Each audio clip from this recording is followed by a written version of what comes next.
And while world leaders gathered in New York this week to discuss the world economy, the American economy has forced many here to look for work abroad.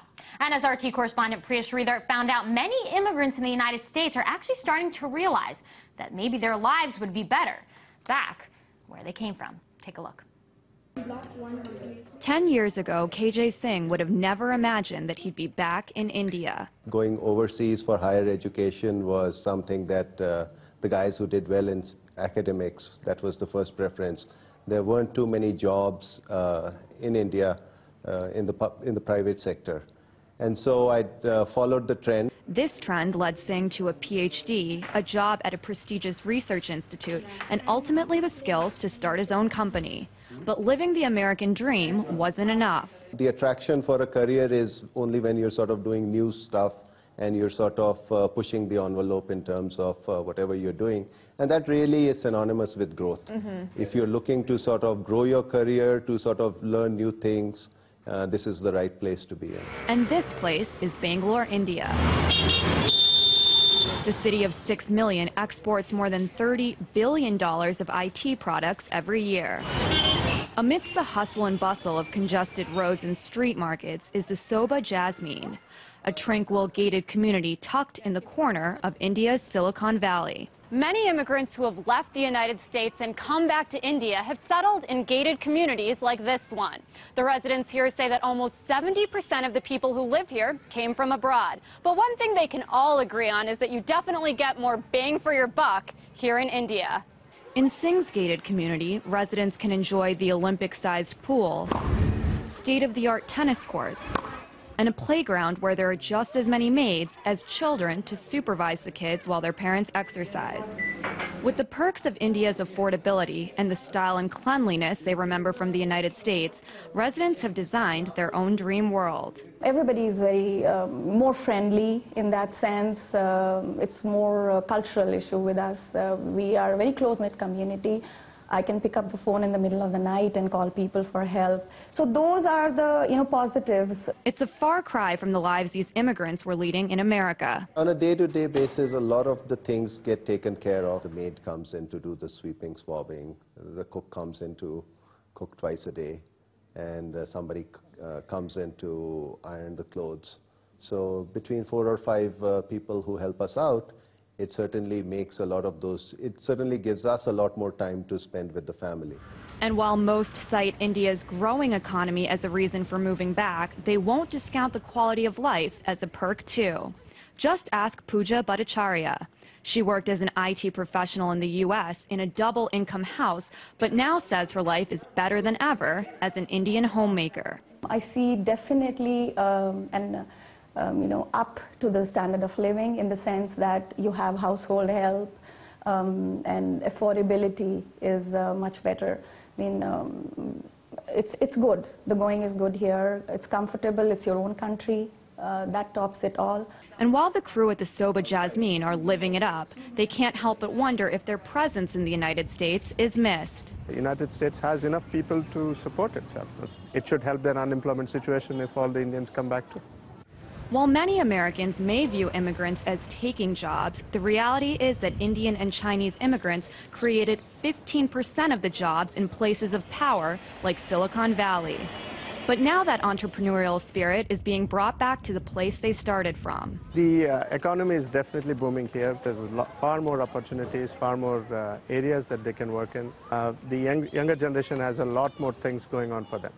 And this is good for them. This is good for the country. A country that gave them the wings to leave, but ultimately the roots that drew them back. Priya Sridhar, RT, Bangalore, India. And Priya joins me now for more. So Priya, is this seen here, this sort of exodus, as something negative? Because what you have is these immigrants coming to the United States, using the resources here, going to school here, having the ability to start their own businesses here, and then instead of investing back, giving back to the economy of the United States, they're going back to India? Well, that's a very interesting question, and I don't know if you remember, I did a story that was very similar to this a couple months ago where I talked to many of these immigrants who were getting ready to move back to India, and I noticed through our viewers, they were commenting and they were saying, hey, great, these guys should go back. They're taking American jobs. And, you know, as you know, I've been covering the immigration debate a lot this year, and that's something that has come up quite often, that in this recession, immigrants are stealing jobs that should be meant for Americans. But in fact, when you look at Indian immigrants, they're creating a lot of jobs, as I sort of pointed out in the story. You know, in Silicon Valley, over in California, they created 15% of the jobs. And many Indians are actually entrepreneurs here in this country, and so they're actually creating lots of jobs for Americans.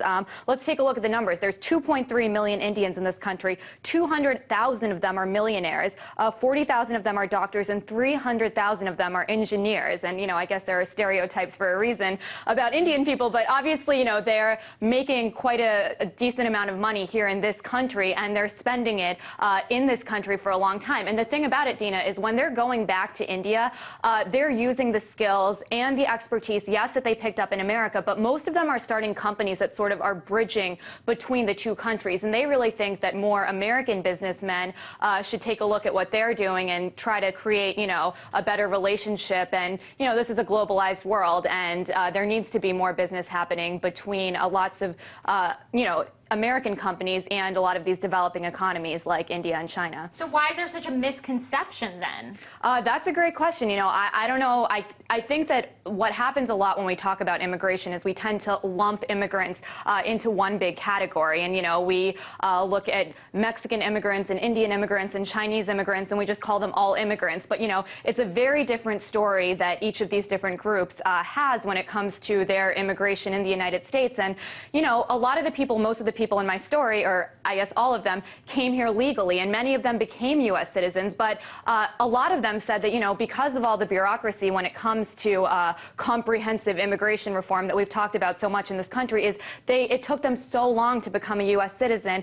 They were still waiting, and they said, hey, you know what? Look at India's economy. It's actually growing while the United States economy is shrinking. I'm not getting my citizenship, so forget it. I'm just going to move back to my own country where I can live a better life, as you saw, with cooks and chauffeurs and maids. Yeah, so it might be a bureaucratic issue here, but what about their children? I mean, some of them have children that either were born in the United States or, you know, spent all their lives here. I mean, how do they feel about going back to India? That's a great question, and, you know, I really was interested to hear from the children because I thought about it from my own perspective. You know, my parents were Indian immigrants, and if they told me when I was 13 that they were going to move back to India, I probably would have completely freaked out. But the thing about it, Dina, is that so much has changed in India from when I was a teenager to now. You know, these kids, they can get the iPods, they can get the Wiis, they can get the, you know, entertainment systems that you can get here. There's not that big of a difference between the lives that they can lead in the United States and the lives they can lead back in India. So, honest to God, they were actually pretty excited about the whole thing. They were going to schools with lots of other kids that were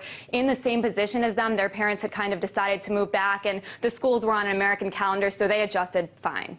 And I'm still holding you accountable to your promise of taking me with you next time you go to India. Very excited for that. RT's Priya Sri there.